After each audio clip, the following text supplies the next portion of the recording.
Until the last credit here with our... Well, the movie made a lot of money, so I'm assuming you've seen it. But it's a spoiler review for Black Panther. We already did a non-spoiler review with myself. That's already up on the channel. And we're here to discuss Marvel's latest film. I'm Darren Jr., your host. And I'm also joined by Miller. Miller, how you doing? Good.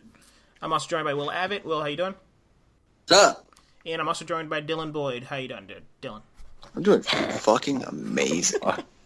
Almost got through without fucking that up. So we're going to kick off this review with our general thoughts and positives on the film. I've already did 2 reviews on the movie. I've seen it 3 times. I love it. It's really, really good. It's not perfect, but... I thought you've seen it 5 times. Hell no, I haven't seen it 5 times. No. Not yet. But, I thought you said... I heard earlier today you were like, I'm going to go see it for the 5th time. When did I say that? I don't know. Maybe I'm just insane. Yeah, I've only seen it 3 times, but I'll eventually get up to 5. But yeah, I really like it. I think it really shows what Marvel, I think Phase 3 is my favorite so far. It really shows that Marvel has still a lot to do. I'm like, that a movie this big is challenging representation on film. So it's great. It's just a really, really good film. But I've already given my thoughts on it on separate videos that you can check out. So Miller, what did you think of? Like, what were your general thoughts and positives of Black Panther? It's good. I wouldn't. It's just not great. I don't want to watch it again. But like, it's just stressful because there's a lot that's really great about it. But that runtime is just brutal.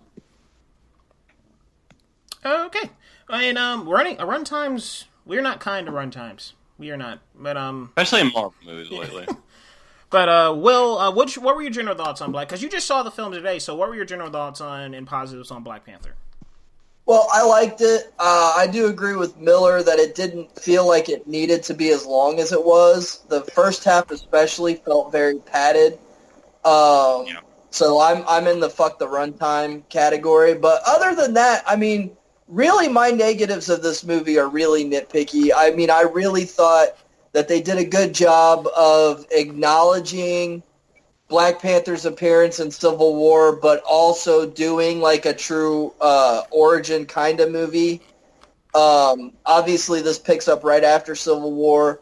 I thought the Killmonger, the villain, was probably one of the better Marvel film villains. Obviously, they've had good villains on Netflix, but their villains in films have been kind of weak. I thought he was kind of one of the better ones.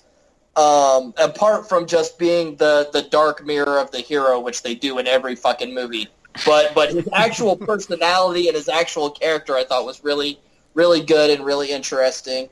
I liked that because Marvel, the comics, tend to always center in New York, and Killmonger was from Harlem in the comics, and they moved him to Oakland in the movie. I like that they did that. I like that they tried to get away from New York a little bit in this movie, even in the America stuff. I thought this was a really enjoyable movie. The first half was really boring, but other than that, I really liked it. See, the first half really grew on me because when I first saw it, I was just like, ugh. But now I've seen it, I'm just like, man, I really like it because you get to live in Wakanda, you get to see the Wakandans go on a mission, and then Killmonger comes in and just fucks everything up in a good way. But yeah, I really did like that, and I like what you're saying, how they acknowledge the other Marvel stuff in very passing reference, just like, I gave you Zemo. Like, they didn't spend time on that. Right. It was just like, happened. I mean, this was T'Challa's movie. It was Black Panther's movie, which, by the way, okay, I'm not going to do well with all these Wakandan names, all right? So I'm going to be saying things like the little girl, okay? Yeah, I can't remember them. And Creed, and... I got you, buddy. And Forrest Whitaker. it's Zuri, it's Killmonger. But yeah, let's just go ahead and get on to Dylan. Dylan, what were your general thoughts on what did you think of Black Panther overall? It's good. I think it's a tad bit overhyped. It's a really important movie, first of all, but my main problems with the movies is really the opening and the ending. I'll get more into that, but really a lot of the stuff in the middle is great. The characters, some of the best characters in an MCU movie. But yeah, and it's got a lot of really fun action and in one of the best scores in the MCU too. But yeah, good movie. Enjoyed it. But yeah, speaking of those characters, I do agree with Dylan also. I think this is one of the best. Marvel has always had an ensemble problem with me. They bring in all these great actors, and then they're just like there. They had Michael Stuhlbarg and Doctor Strange, and it's just like, I'm going to have a gag where I pick up some chips. It's just like, no, like, use Michael Stuhlbarg. But in this movie, they really went in on their ensemble. And just speaking of these characters, Will, did you have like a standout character? Because I think this ensemble was fantastic. Was there a standout character for you? For me, it was probably Killmonger. I really liked the villain in this movie. I thought he did a good job of being a conflicted villain without, like, a lot of the, like, they didn't try to make him sympathetic, but at the same time, you did kind of, you could kind of sympathize with him a little bit. But they didn't try to make him that way. They didn't try to force it on you that, oh, yeah, you're supposed to feel bad for this guy. You just kind of do, but at the same time, you're like, yeah, fuck this guy. So, I mean, he was just a really good villain. So for me, I think Killmonger was the standout character. Yeah, he's one of the best villains because he's not wrong. He's going about it the wrong way. Like, you understand what he's doing. Even T'Challa acknowledges that their dad was wrong. Yeah. That T'Chaka was wrong. He was wrong. And I loved, getting into a little bit of spoiler territory here, but I love that at the end, it's all spoilers. Go ahead. I love that at the end he offered to save him. Yeah, and I like that Killmonger, it's within his character to say, no, you're not gonna lock me up. I'm gonna die right here. So, right. And I do like, and I like that T'Challa even kind of followed through and just like, I'm gonna still like preserve what you're trying to do just in the right way. I'm gonna go to talk to people instead of trying to take them over. I'm gonna go to UN and say, hey, we need to, be present in the world. But Miller, Dylan. Well, before we move on to Dylan, I think they did a really good job in this movie. Of playing off the Martin Luther King, Malcolm X dichotomy, and I think they did it even a little bit better than in X-Men with Professor Xavier and Magneto, because you can see that they both want the same things. They both want to benefit their communities, and they both want to bring equality, but they want it different ways. T'Challa, near the end especially, he wants it through diplomacy, and Killmonger wants it through conquering. Yeah. And I thought they did a really good job of showing, two sides of the same coin. And even though biologically they're cousins, I mean, they had, like, a really good, like, sibling arc that went on. Yeah, that is kind of they are like Malcolm X and Martin Luther King, and I like that. And I also like that Killmonger's name's Eric. Like Eric is, and Magneto's name's Eric too. But Dylan, yeah. what were some of your? The same way. Yeah, Dylan, what was your standout character from Black Panther, or standout characters? Shuri and Killmonger. Killmonger is. I mean, I think everyone's pretty much in agreement with that. I mean, he's fucking fantastic. He's an incredible fucking villain. Hey, auntie. He's one of the MCU's best. I mean, I love what they do with T'Challa and Killmonger's relationship. It's so great, and I mean, just Michael B. Jordan just brings so much characterization to this character through his performance. Just through his performance. I mean, he's just so snarky and such a smart ass and an asshole, and it's so cool to see, and he's so fucking great in this movie. But yeah, and Shuri, what is there to say? I mean, I love her. She's so great. I'm so glad we're gonna get to see her again in Infinity War. Yeah, she's so great. But but that kind of the standout character thing kind of brings me to a problem I actually had with the movie, and that's that although Killmonger is incredible, I think he kind of overshadows T'Challa in places. I think a lot of these characters do. What? I think a lot of the characters do, actually. Yeah, So- and I kind of wanted this to be T'Challa's story.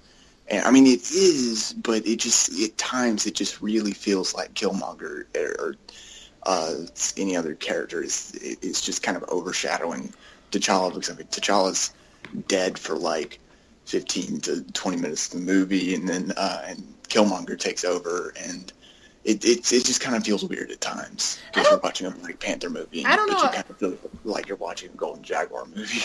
I never feel like Killmonger. I think his performance might, but I think Killmonger is still. I don't think when I say overshadow, it's just like I think like walking away from this movie, I think we're gonna be like, oh, I'm Shuri, Killmonger, Nikita. Damn, I cannot say her name. Yeah, that's the I don't thing. think, I don't that think, no one, I don't when think you, anybody's favorite character in the Black Panther movie is actually going to be Black Panther. And it's kind of it's a Dark Knight problem, but also it's a Dark Knight problem because like my problem with the Dark Knight, I still love the movie, but Batman is an entity in a little bit of a background player in his own movie, and it's kind of like that in Black Panther as well, because it's a Wakanda story.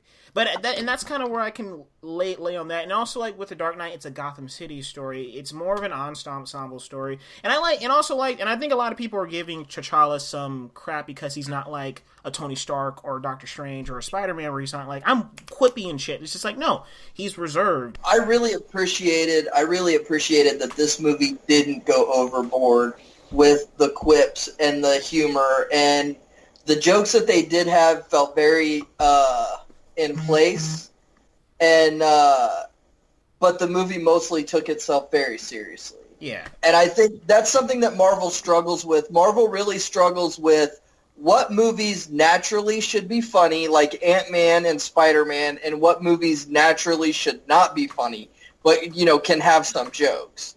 And I think that this movie had a very good balance. Yeah, but my standouts are just everybody. I mean, Nikita. I think in M'Baku, I never thought that he was going to get an arc, an actual, like, he was actually going to be a character. Because he, like, in the comic books, to me, he's very throwaway. In the comic books, he kills T'Chaka. I thought like he is just super throwaway. Or was it? Never mind. But Martin Freeman, I thought he was great. I think we're in very much need of another Coulson. The Andy Serkis was just having a fucking blast. And I felt that when I was watching this movie. I never did really in Civil War. That's the last movie Martin Freeman was in, right? Yeah. Yeah. I never really thought of him as a Coulson type in Civil War, but in this, I was like, oh, they're setting him up to be the new Coulson. He's going to take Coulson's place as the agent. Yeah, so he's great. But Miller, what were some of your standouts from Black Panther?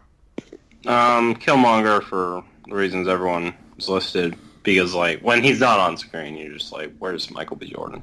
And then Martin Freeman, I really liked him. Like I thought the way he was used worked really well. Like it wasn't like it was a way of explaining Wakanda to the audience, but it didn't feel forced. And then Shuri, she has so much energy, and W'Kabi, I don't know if I'm pronouncing that right. Yeah, W'Kabi. Yeah, I thought his arc was. I mean, Daniel Kaluuya is great, but I thought his arc was really unique. It was unexpected. I didn't half of these people, because it's a Marvel and Marvel doesn't handle their ensemble, but half of these people I didn't expect to get arcs and like actually go places. Mm-hmm. So it was cool. Another thing I found interesting. They did also really. Damn it! My God. Another thing that I found interesting was I found it. Well, I guess it was more surprising because everything that I saw of Killmonger in all of the trailers for Black Panther was so fucking horrible, and I was like, he's Michael B. Jordan. I love Michael B. Jordan, but I was like, Killmonger is going to be the worst Marvel villain in a while. And then you see the movie, it's like, holy shit, he's fucking amazing. And I was talking to Miller about this, they even made, like, the two guys in the same suit fighting each other work. Like, it makes sense. So I think they actually did that right. Even though it looks horrible, it made sense. Yeah, that is one of my problems with the movie. That final we'll fight. Get to that. Okay. Well, not just the final fight. We're going to get to negatives later, then I'll bite my tongue. But one thing that I really appreciated too was some of the minor character casting, especially like in the flashbacks. Like they did whoever they cast as the younger T'Chaka. They did a really good... that the actor's son the actor who plays T'Challa's dad, that's his son. Really? Yeah. But he looks a lot like Chadwick Boseman. Yeah. Like at first when he showed up and he took off his mask, I first thought, I was like, I had to do a double take because I was like, is that Chadwick Boseman playing his younger dad? And it wasn't, but he really, like, you just believe it. You just believe that is his dad. And the same thing with James in the flashbacks. I didn't really catch it until after the reveal that he was Forrest Whitaker, but if you look, they even gave him Forrest Whitaker's lazy eye. Like they did a really good job of attention to detail on those minor things, those things that you wouldn't even miss if they weren't there, but when they are there, you're like, holy God, they paid attention to that. Yeah, so they just did I think just ensemble. Even Angela Bassett had something to do. Like T'Challa's mom got something to do. Nikita was great. It's just goodness. But but it's not all goodness. There were some problems with this film. My two main problems, and this can be a bit of a nitpick because it's working. It is working, but I'm kind of getting tired of Marvel just going back to the well of, I was wrong in the past, but now I'm a bad guy. You just they keep doing that, and that just bugs me. It works, but the problem is with that nitpick, it works with Killmonger, it's worked with Hela, it's worked with Vulture, it's worked with Loki. So I don't know. I mean, if it's not broken, if it's not broken, don't fix it. But it's just like I don't know. But and also the CGI is bad. The CGI in some of these scenes are really, really bad. Like, there's some things, when Killmonger dies and T'Challa's looking at the sunset, that looks like a video game. When they're fighting, when it's on a smaller screen, it's a little better, because when I first saw it, it was in IMAX, and I was like, holy shit, I am watching a video game. But when it's on a smaller screen, it's a little better. But that was a problem that I had with it as well, was that Wakanda looked too much like Asgard. Like, I get technologically it should look like a futuristic city, but even when you're out in nature, it just looked fake. It looked more of like a mythological land than it should have. You know, I felt like when you're in the city, it should look futuristic, but when you're out in nature, it should have looked more realistic. A lot of the backgrounds were over-rendered in this movie. Yeah, it's just and it bugs me because T'Challa's suit is so simple. Just put a motherfucker in a black suit and just have him running around. Like, why do you have to CGI that up? I do not understand it. That's something I never got. I still don't get why they changed his suit, because it was so much better in Civil War. The Civil War. I like the new suit. I like the new suit. I just don't like how it looks sometimes. Because sometimes when his mask, like when he was running to talk to W'Kabi, it looks cool. Or when he was fighting Killmonger, when Killmonger didn't have his suit, when Killmonger shot him, I was just like, that looks fine. But sometimes it's just like, man, like in the final battle, it's just like, just put a guy in a suit, man. But Dylan, did you have any other negatives you want to touch on? Well, besides the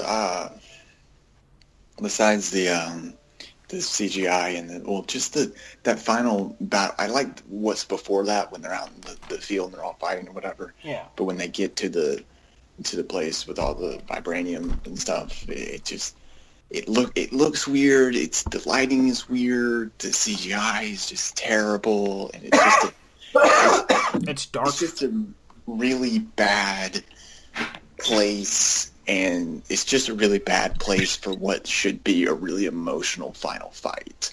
I think it still is. When they're talking, you still, like, when Killmonger's just like, the world took everything away from me, like, it still is, but, yeah.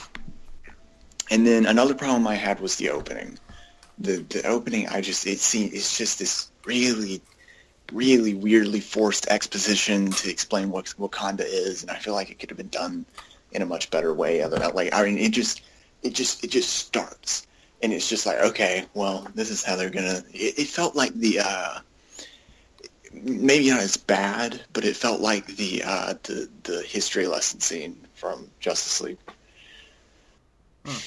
And then this isn't really a problem because I guess it served the story right, but I was really kind of upset that they killed off Claw because I wanted to see him as a main villain or something in a future sequel. Yeah, I can see where you're coming from on that because he was a lot of fun. He was so great. Fun. Yeah, and just the way they set him up in Age of Ultron, it seemed like he was going to play a bigger part. Well, I mean, I think this is his bigger part. I think. Yeah. So. But he was also just the secondary villain. I think Dylan was wanting more than that out of him. Yeah, but mainly Andy Serkis is just so fucking good. Yeah, he's so good. And I like seeing him not do. I love when he does motion capture. I love Snoke. I love what's his face, Caesar. But yeah, him like, baby, don't hurt me. Like I loved all that stuff he was doing. But yeah, that was pretty much fine. Miller, over some of your negatives, other than the runtime. Some of the humor was fucking horrible. Like the kid facepalming at the introductory ceremony when T'Challa, what the fuck? I can't speak. Just say Black Panther. Black Panther. Jackie Robinson. When he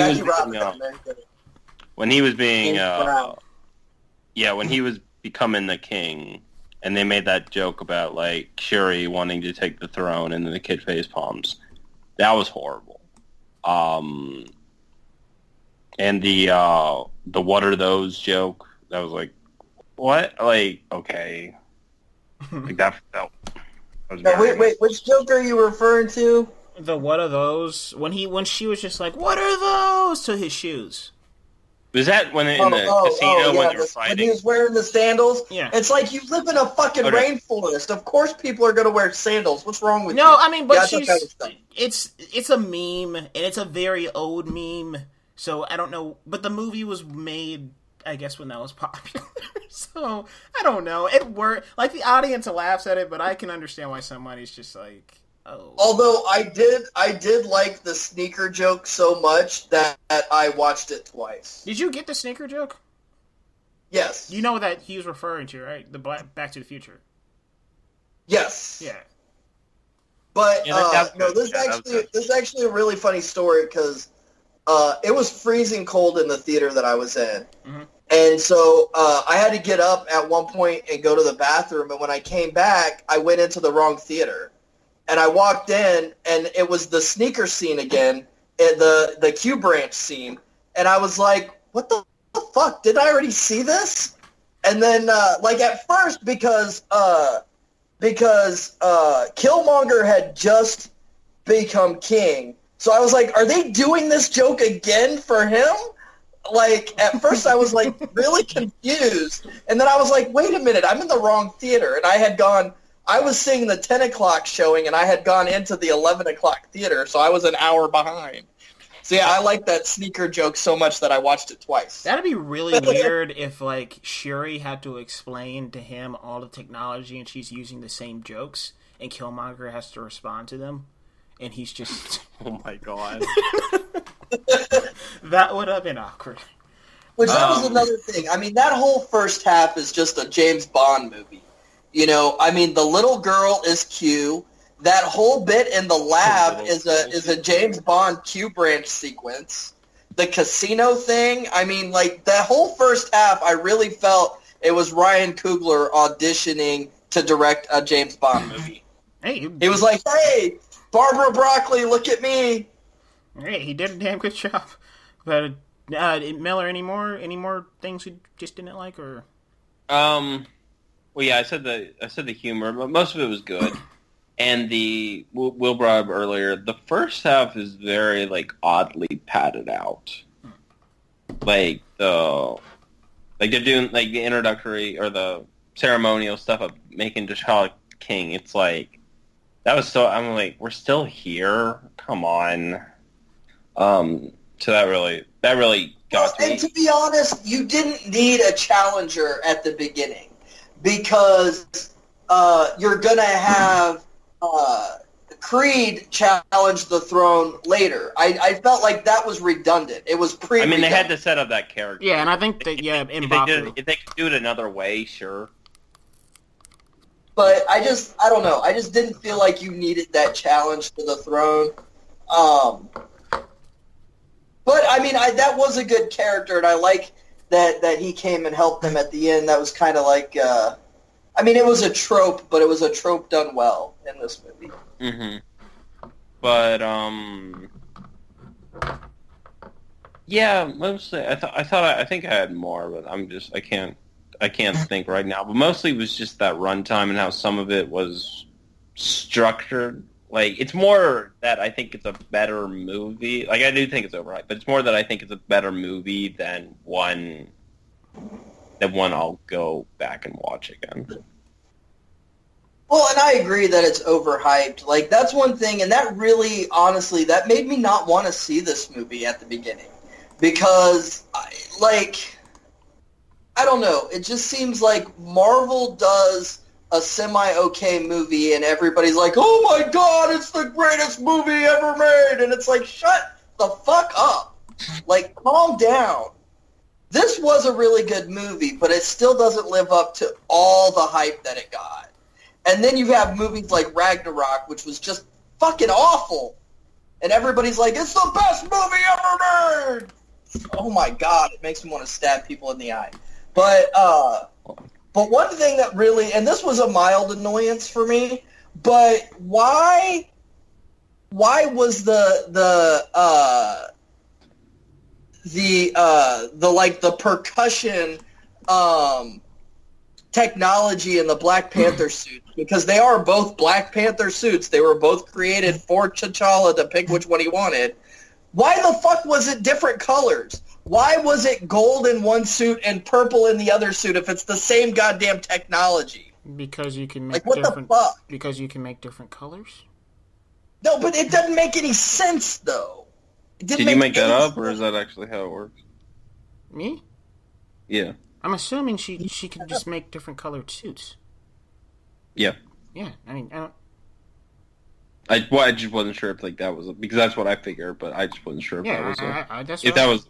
That's what I figured too. See, that was one thing that it's a nitpick. It's a nitpick. Because it would be confusing if two purple their suits are fighting. You're like, who's who? Yeah. I mean, it's just different color. I don't know. It got on my nerves because it doesn't make any sense. All right, but I don't think this movie's. I think I loved Ragnarok too, so I think both of these are fine. So I don't think they're overhyped. So, but is it the greatest movie ever? No, but is it? That's why it's overhyped. Are people saying it's the greatest movie ever? Yes, everybody's saying that. I've seen a good, or at least like Marvel movie. I've seen some people if people want to put it up in their it doesn't personally crack mine just yet. Just give it a little bit more time and a little bit more watches. But I mean, if people want to say this is their number one, sure. If people want to say this cracks into their top three, sure. But isn't it like the highest rated Rotten Tomatoes movie ever? I don't. Yeah, that's stupid. I think that is very stupid. But especially since it came out 4 days ago. But well, all the reviews. As far as MCU movies go, okay, this for me is up there with Captain America: The Winter Soldier. It's not better than The Winter Soldier. The Winter Soldier is still number one. But I think as far as MCU movies go, this is definitely top 5, and maybe even top 3. Yeah, this is... But as far as superhero movies as a whole, I don't think it would crack top 5. Yeah, superhero... I kind of agree. Superhero movies as a whole, just give it some... Because this is... Like Dylan said, this is a super important movie, but I just got to give it a little bit more time to really just be like, okay, where does this fit in? Because even like Winter Soldier, walking out of Winter Soldier, I was just like, holy shit! And even like this movie, it's getting there, but it's not there yet. Well, in this movie had like, and I read criticism that like it had no plot. Black Panther, I don't agree with that at all, but and it wasn't. It was a little bit more cookie cutter, or a little bit more than your average cookie cutter superhero movie. But at the same time, it does not have the balls that Winter Soldier had. Oh, this movie has a lot more balls than Winter Soldier had. I think this movie, but this movie, there's a lot of things they talk about in this movie that superhero movies won't talk, or blockbuster, not even superhero movie, blockbuster movies do not have the balls to talk about. You're not going to hear someone else saying, "Bury me with my ancestors," because death was better than bondage. Or what they're talking about. Some of the things they talk about in this movie. No, but I'm just saying, some of the things they talk about, like, when it comes to ballsy, some other movies will not. Like, if you're saying, like, plot-wise with Winter Soldier, how they destroyed S.H.I.E.L.D. and stuff, okay, but, like, I just, like, this movie, it just has a lot of heft to it, and it's not, like, I think, and that's another reason I think some people are kind of helling this movie, because it has something to say. And then, look, not every single movie has to be, like, has to say something, because, I mean, sometimes I want to sit down and just watch someone get kicked in the face, whatever. But I saw someone, insulting, like, I am not the biggest fan of the first Ant-Man, but I saw someone, like, just blasting they're like, oh, after watching Black Panther, like, that Ant-Man and the Wasp trailer is so insignificant because of how, like, unimportant and like, how it's not doing a lot for, like, they can just be a fun, it can just be a fun movie. Exactly, but it's just like, but it's nice when this one comes around and it really does have something to say. I don't want Ant-Man to be preachy, okay? This movie can be a little preachy, and I think Black Panther does the preachiness well, where it doesn't... It's not slapping you in the face with it. It does a good job of getting its point across without, slapping you in the face with it every 5 minutes. X-Men, you can be a little preachy in that movie. Ant-Man should just be fun. Spider-Man should just be fun. Not everything has to be significant. Yeah, and that's what makes this movie. And I don't think it makes Ant-Man or Spider-Man less because they're not. And I agree with that, but that's just what makes Black Panther a little bit more. It's nice when certain movies come along and it's just like, hey, we're gonna have the fun stuff. Like I said, I want Ant-Man and the Wasp to be a blast. It doesn't need to be like we're talking about slavery. It's just like, whoa, what? But it's just like. But I like when this one comes around. It's just like, hey, we have something to say. We have Infinity War around the corner where we're going to be teaming up and fighting the giant purple man. Yay! But it's nice when movies like this, or like you said with X-Men 2, like, you know, really goes into certain themes. It's nice when these certain movies come along. So it's, I mean, because what are we? See, though, I don't think X-Men 2 was ballsy for tackling those themes because that's what X-Men is supposed to do. And I felt the same thing with this. It wasn't ballsy because that's what this movie should be. But at the same time, Captain America the Winter Soldier is ballsy because of the universe-shattering stuff that it did in that movie. You know, that, maybe it's not significant. I mean, it is significant as far as, like, government overreach and stuff like that. But just internally, within the Marvel Cinematic Universe, like, the universe had just gotten going, and they just destroyed all of it. Well, I think we're talking about two different balls. I think we're talking about two different balls. What the hell are you guys talking about? Yeah, I understand where you're. Well, I think we're talking about the same thing, but just differently. I think, because I'm just saying, like, real world issues, Black Panther, but I understand, like, universe shattering, MCU changing things. That's what you're talking about. So I'm talking about a movie taking risk. I think. Oh, all right, but I think Black Panther. Okay, all right, I get you. Yeah, all right. But do you have anybody else have anything on negatives before we close this out? I think it was. Yeah, no, like I said, my negatives were real small and real nitpicky. I mean, this is by no means a perfect movie, but it was really good, and it was way better than I expected it to be. I'm just glad it's good, and I'm glad that it gets better every single time. Oh, yeah, and just quickly, because I've seen it 3 times, and it gets better every single time. But just quickly, post-credit scenes, did you guys like them? No. First one was alright. Second one I liked, yeah. The first one Oh, go ahead, Will. They were just whatever for me. It's the like, first one is where it felt preachy. The first one, I don't think it felt I think the first one, because I like the ending in the first one. It would have been better as part of the ending of the movie. I can understand that argument. If anybody argues because then it argument, wouldn't feel as like separated, obviously, but like it just wouldn't feel like it would feel more like, okay, you're getting this entire package, and But you also don't need it because T'Challa already explained that Wakanda was going to be more active in the world. They did that in Oakland. So you didn't really need to see him in the UN. Well, I mean, I guess this could go with the preachy thing, but I like the message that it's just like, the wise build bridges while the foolish build barrier. I like that. I like the ending, both of the endings, especially like the third time I saw it, it almost made me cry a little bit when the kid asked was just like, "Who are you?" And I was like, "Oh my god!" But I like that both of the endings. That sounds stupid, but both of the endings of this movie are just hopeful and just like one more douse of just like sincerity. It's just like, hey, and we're out there, and also. I think the first post-credit scene really does bring up the point, like, what is the MCU going to look like with Vibranium and with Wakanda backing? Like, what is that world now going to look like? But I think the second post-credit scene for me is kind of boring. I mean, I like that Bucky's back, but I just need him to act a little bit more. Because he was just like, hey. Yeah. I thought it was fine because like he just woken up, Darren. Yeah, I know, like, but it's just like he's been in hypersleep or not hypersleep or whatever the fuck it's called. You can call it hypersleep. Yeah, okay. Hypersleep for like the past week. It's been a week. Has it only been a week? It's been a week. Okay, so yeah. Have you ever slept a week? I don't think so. Okay, fine. Never mind. The post-credit scene is the greatest thing. The second post-credit scene is the greatest post-credit scene in Marvel. It's better than the entirety of the Black Panther movie. Yes. I was like, yes, he sucks. And Sebastian Stan came on the screen. Can you imagine if it was just Sebastian Stan and I, Tanya? Just with the mustache? She's like, hey, guys. Just like, what the fuck? I just got off a set. I'm just going to do it like this, Sebastian, okay? we need you in makeup. No, I'm just going to do it like this. And then Shuri's just going to be like, what is that? With his mustache. And it's just like, yeah.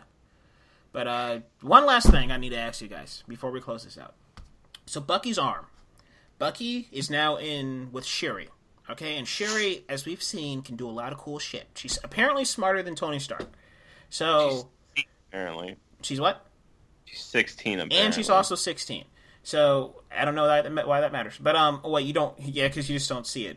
It just threw me off because I thought she was her age. But, okay, so this is what I want Bucky's arm to do. And you guys can also pitch your own thing for Bucky's arm. But, Bucky's arm to be an arm? No, I want Bucky's arm to, like... It's going to be an arm, but I also want it to open up like a cannon, right? Stay with me here. It opens up as a cannon, and then you know that dust stuff they have in Wakanda? That, like, they can, like, make shapes out of? It's like the Man of Steel thing? Okay, I want it to, like, be able to shoot dust out... It, like, shoots dust out, and then that dust forms into panthers, and then the panthers attack Bucky's enemies. Yes. Or no? No. Shut the fuck up. Okay. No. Dumb. Guys, come on. Like, dust panthers. Come on. Seriously? I will say one more thing about this movie. I thought it did a really good job of foreshadowing, something that we haven't talked about. But, like, when she's talking to... Agent Ross, the little girl, when she's talking to Agent Ross it's sure about the little girl. She's 24. About the train, and how the vibranium gets volatile at those speeds, so those little light bars deactivate the vibranium. As soon as she said that, I was like, "Oh, those motherfuckers are gonna fight on that track later on." But seriously, no. Spider-Man. So. But seriously, no Dust Panthers? No. You guys are boring. What do you want his arm to do, huh? Just be an arm? He's an arm. Why? It looks cool. Can it at least, like, have panther claws or something? No, that would look stupid. Oh my gosh. What if it's just an arm... panther claws where? Like, on his fingers. Where else? I don't know. On the arm? It could be like a fashion sense. What if it's just like, what if it forms into one of the sneakers and he can just hit people with them? What sneakers? Just sneakers. I saw the Back to the Future sneakers. Yes. Oh, I saw someone talking about how there are no Black Panther shoes, and that was a missed opportunity. I agree. I found that very surprising with all the stuff that's happened with this movie. Are you talking about merchandising wise? Yeah, like Nike or something. Oh yeah. Like we got bright shoes, but we didn't get Black Panther shoes. That's weird. Well, Miller, go make a shoe. You make a lot of money. Yeah, I'll make an unlicensed shoe and be like, Marvel, royalties, dude. And it's just like a piece of shit shoe. Doesn't even have soles, man. Shoelaces, what are those? But, it's just a picture of a shoe. But, yeah, that was our thoughts on Black Panther. If you didn't notice, Miller is gone. Dylan's gone. So, he left a while ago. He had to go talk to somebody. But, yeah, I really like the film. Will really liked the film. And Miller, he had problems with the runtime. And, he thought everything else was good. So, yeah, so... You said what? Not everything else. But okay, yeah. Never mind. But, good movie. Yeah, that was our thoughts on it. Are you guys... Did this get you more excited for Infinity War or less? Or are you just more of the same? Tim. Well... Yeah, I guess the same, but at the same time, this does kind of make me pre-disappointed for Infinity War because I know Infinity War is going to be awful compared to Black Panther. How do you know? Like, Infinity War is just going to be everything bad about Marvel movies all rolled into one. Oh, okay. I have zero confidence in that movie anymore. I don't want to be here for that review. There are too many. It's just, yeah. I think they're going to be fine. Phase 3, post, what was the last? Post Guardians of the Galaxy Volume 2, I think Infinity War is going to surprise some skeptics. I think. It might be what Will is saying, but I think they're on to something with Infinity War. But, we'll see. Better hope. I better hope, yeah, because, This is their the biggest... Like, if they fuck this up, okay. Yeah. No, there's Avengers Force, guys. No! But, Anyway. But yeah, that was our review. You can find Miller Farrow at Miller Farrow, at blah, blah, blah. You can find Miller Farrow at Miller Farrow on Twitter. You can find We should have just left it at the blah, blah, blah. You can find out Will Abbott at Will Abbott on Twitter. You can find me at Darren Leslie Jr.'s Reviews and at Darren Leslie Jr. on Twitter. You can find Dylan at OG_MDB, I think. And, yeah. And subscribe to our channel. Check out our website. Watch some more of our videos. And we'll catch you guys next time.